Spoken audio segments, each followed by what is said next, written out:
Hey everybody, welcome back to Rebel Chums channel. This is a video that I forgot to make. Recently I built the Star Wars Bandai model kit for Kylo Ren, and I just love this thing. Absolutely fantastic figure. Um, I love that the cape etc. is from this really soft rubber. It's very flexible, very bendy. This build took me roughly 2 hours, as you could see in the live stream. So it's a straightforward build. Um, the parts are nice and big, so it's easy as a starter figure to get into model kit building. Because this one is definitely a bit easier than, for example, C3PO or R5 that I've built so far, because of the little panels and stuff like that. This Kylo Ren also comes with a ton of extra parts, like different hands and whatnot, and different lightsaber. I just like the way how it looks now. I really want to get a second one and have it displayed with a non-ignited lightsaber, so the lightsaber hangs off his belt, and having a different hand grip enabled. The figure articulates almost exactly like a Star Wars figure arts figure, Star Wars Bandai figure arts figure, which is their high quality figures that are pre-built. As you saw, the hand pops off. This is a model kit, so you will have that when you pose them. Some of the parts will fall off because it's a snap kit. There's no glue involved, so you can just take off the hands, etc., and change it. But to be fair, you also have that with their higher end. What's that? Uh, I just mentioned the name. The Bandai Star Wars figure arts figures, you still have that same where you can pop in hands and change hats and whatnot. So you have that same principle. It's a slightly lighter figure because it's of course a model kit, but it doesn't feel super light as some of the other kits. This definitely has some nice weight to it, mainly because of the rubber parts. Mine, for some reason, has some loose part inside. There's something loose inside. I have to check what it is, but something rattles inside. One of the parts is got loosened up, or it's just supposed to be loose. I don't know what it is. I need to check that. Maybe your kit has it as well. I don't know. Let me know what that can be.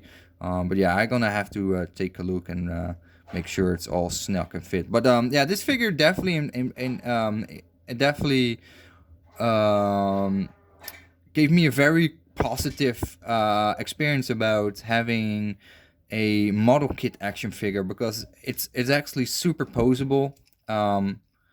It's just, yeah, you can move it in all directions, etc., and just pose it like you want.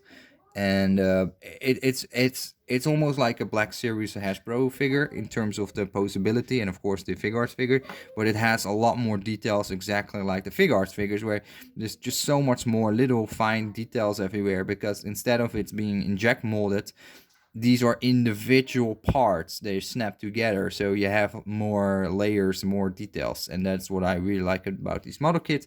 Now, I didn't chrome painted the faceplate yet. I'm not going to use the stickers that come with this kit. I'm gonna paint it up. It's now in a dull gray yet, but it's not looking too bad, but it's a bit too dull for my liking, so I have to silver that up and give him some smudges of, I don't know, probably I want to make this guy the Force Awakens, the final battle between Rey and Kylo Ren in the forest level after Han Solo was killed by Kylo Ren, or Ben Solo. I don't know how you want to look at it, but yeah, I want to base him more of that, because that's also the kit is from that movie, of course. So I also need to paint the hilt, because now it's still all silvery. That will come. It will come. It's just a matter of me first enjoyment. The first point of enjoyment is building the initial kits, and for all the doubles later, I'm gonna of course take my learning moments and then paint them up in a different scheme or different, just snazz it up. They also released a new Bandai Star Wars Kylo Ren, which I also want to get. Which has the updated tunic, basically the one from The Last Jedi. So I'm also excited to get my hands on that one. Maybe they re-engineered some of the main parts, or maybe it's just a reuse of the exact same model minus some different rubber parts. I don't know yet. But it's really dope. I actually can also display his helmet without this top piece, so I could take off his head, and then I actually remove all these parts, the parts here, to remove the soft goods thing here, and then have it displayed with his helmet like that exposed. Um, Cool. I like that. I like those options. That's why I say get doubles of these figures, because if you have doubles, you can make different variations, and it's just a bit easier to have them permanently displayed in different variations than constantly use the same model kit to alter the parts and stuff like that. Because it's a more fragile kit. You can definitely do it.